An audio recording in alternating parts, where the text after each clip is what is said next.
And it is time for Building Rural Wealth. Dan Miller with me this morning. Dan, how are you? Hey, good morning, Aaron. How are you? I'm doing very well. Nice to see you. How are you, Amy? Yep, good. What's the gift that keeps you up all night, Dan? Well, I don't know if for not everybody this would keep them up at night, but it sure could.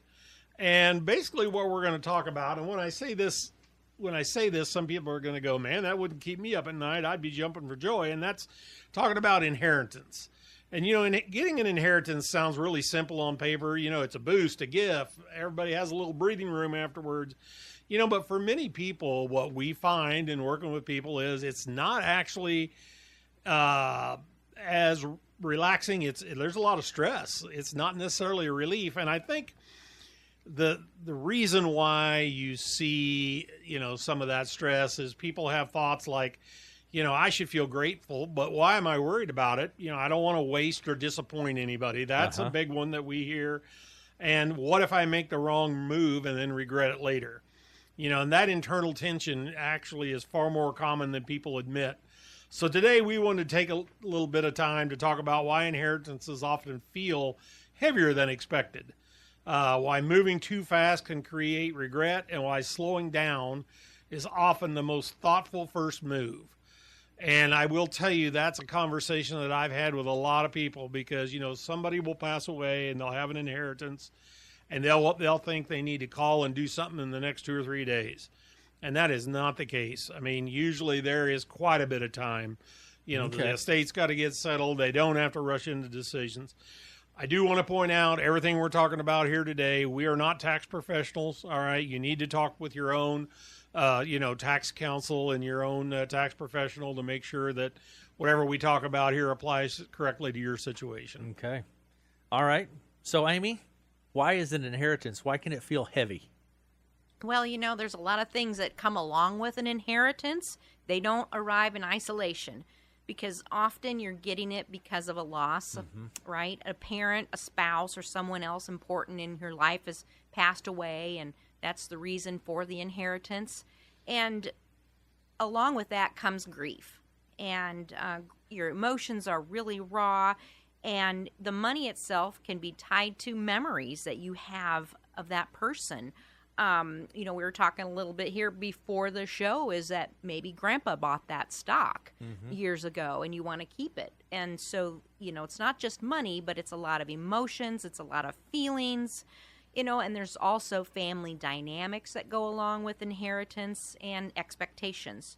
So every dollar can seem like it has its own story that goes along with it.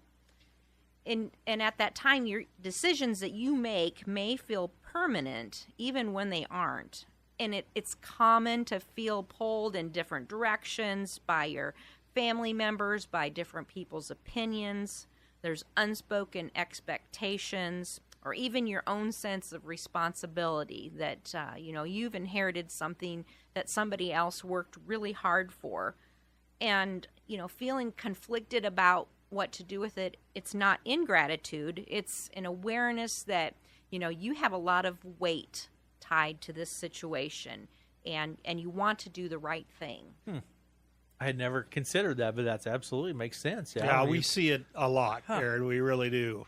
So Amy had mentioned, the wanting to do something right or make the right decision. So what about the pressure to do something with that, Dan? Well, is that? Absolutely. Like I mentioned earlier, we oftentimes hear, people think they need to do something now. They got to act quickly. They got to make a decision, but, oftentimes the correct decision in that moment, like Amy said, when you're in an emotional state is to just slow down, take a breath and pause, don't do anything, And oftentimes people hear pressure from a lot of different sources. Oh, sure. I mean, you got family, you got other family members, and maybe the inheritance was split between 3 or 4 different family members and somebody's doing something with theirs. And so now you feel the pressure. I got to do something with mine right now too. And then, there's media stories about people getting sudden wealth and oh man, they didn't handle it right, or they did this. Do I need to think about that? And then also, the fear of missing an opportunity. I mean, sometimes people got to do something right now because they're going to miss out if they don't.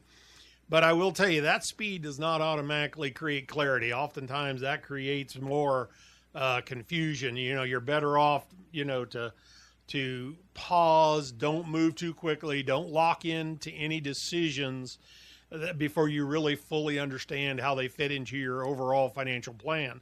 Oftentimes we tell people this is a great time to either create or update your financial plan, because now you've got a sum of money that maybe you thought maybe was out there, but you didn't absolutely know, so, not every financial decision tied to inheritance needs to be made right away.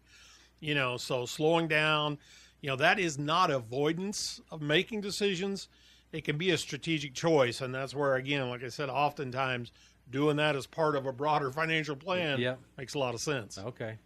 So why does it feel bigger than money, Amy? Kind of our first topics here. Why does it feel bigger than money? Exactly. Well, because like we mentioned earlier, think of all the emotions that are tied to this inheritance. It's not just about dollars.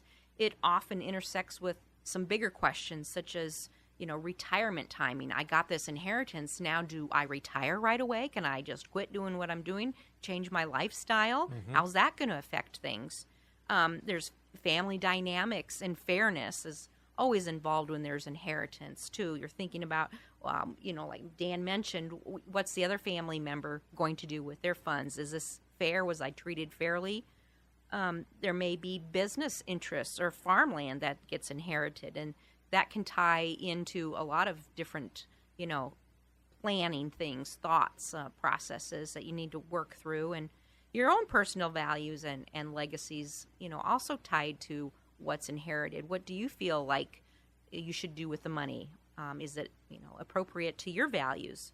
So suddenly these decisions touch your own identity, they touch your relationships and long-term decisions. So there's a lot of questions then that naturally surface when that happens.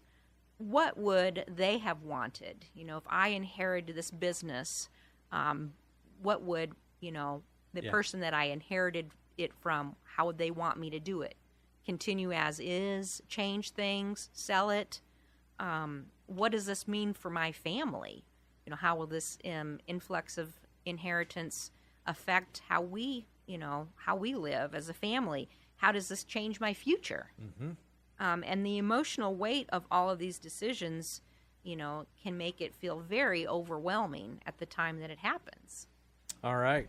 So what should I do is what people may be asking, but then maybe how should I think? Dan, talk to me about that transition, or what's more beneficial. Yeah, I mean, again, it's that what do I do? What do I do? That's the first question. Yeah.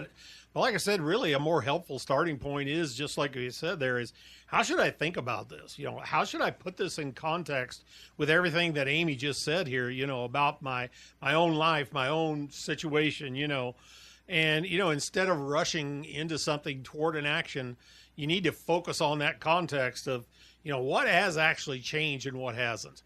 In other words, for example, just like Amy said about, can I retire early?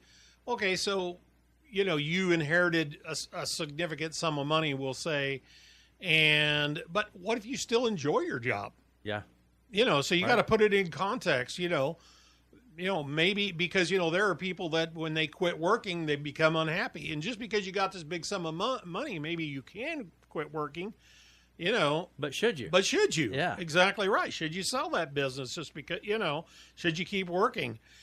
So, and some of those decisions are irreversible. Like if you sold your business, and just because you inherited some money, now what am I going to do? Right. And some things like that. So, what timelines do I realistically have, and which ones do I really have to pay attention to, or how is this really going to affect me long term? So I think creating some space to really think clearly, does help remove, and reduce some of those emotional pressures, and really helps bring things into perspective.